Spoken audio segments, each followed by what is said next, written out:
ตีเบ็ดนะครับ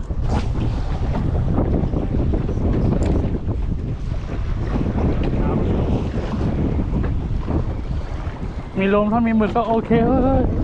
เกือบแล้วตีหมึกนะ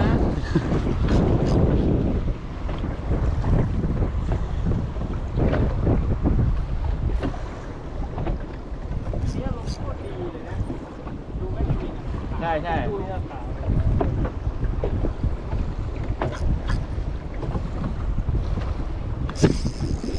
ใครจะตกหมึกเล็กกันพี่เบสโอ้ยไม่เข้าด้วยตึงด้วยพี่เบส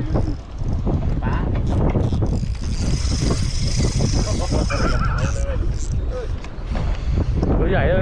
โอ้ยดูพี่เบสดูนู่นโอ้ยโอ้โหสงสัยจะใหญ่กว่ามันใหญ่กว่ายังไงวะติดหนวดเดียวด้วยใช่ไหมเนี่ยใช่โอ้ขาดแล้วระวังนะเดี๋ยวหันให้หันหัวให้เข้าเลยนะอุ้ยดีแล้วเป็นน้ำขาวขอบคุณครับ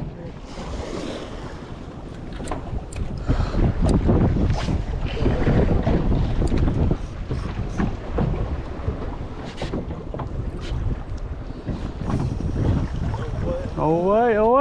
ยมาเว้ยยอดยิงหลายทีแล้วใช้ได้นะตัวนี้ใหญ่อยู่นะ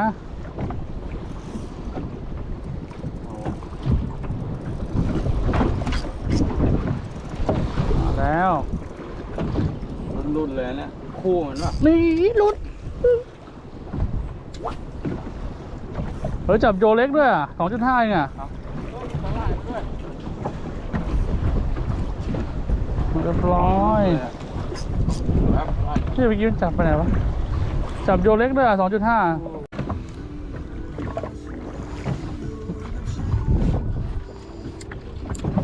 ตีเบ็ดครับ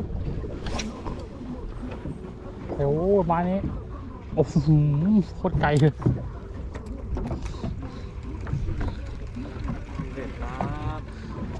ตีเบ็ดครับหมายโคตรเจ๋งของไตโบครับ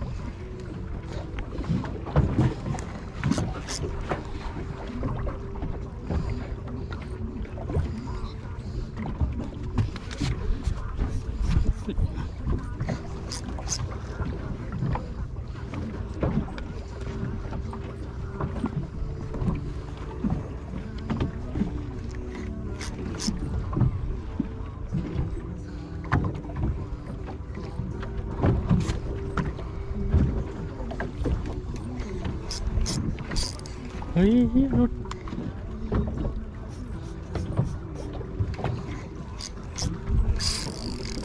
เรียบร้อยครับหมายโคตรเจ๋งครับผม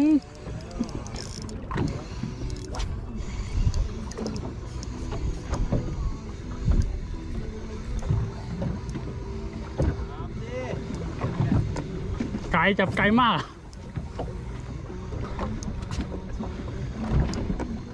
หมายโคตรเจ๋งนะหมายโคตรเจ๋งไตโบ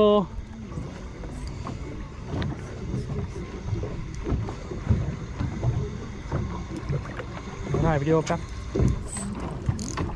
หมดขาดไปแล้วแป๊บนึงนะวันนี้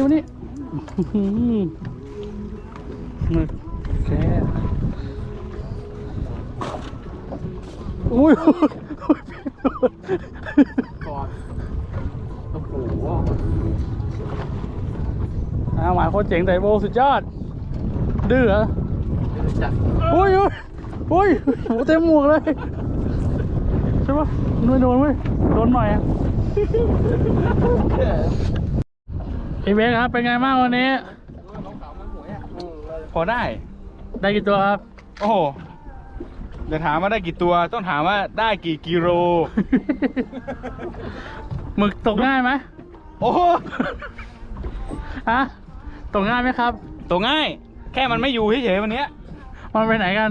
มันน่าจะไปทำบุญมาดูแล้ว ยังไม่กลับยังไงกระถิน มันน่าจะไปทอดกระถิน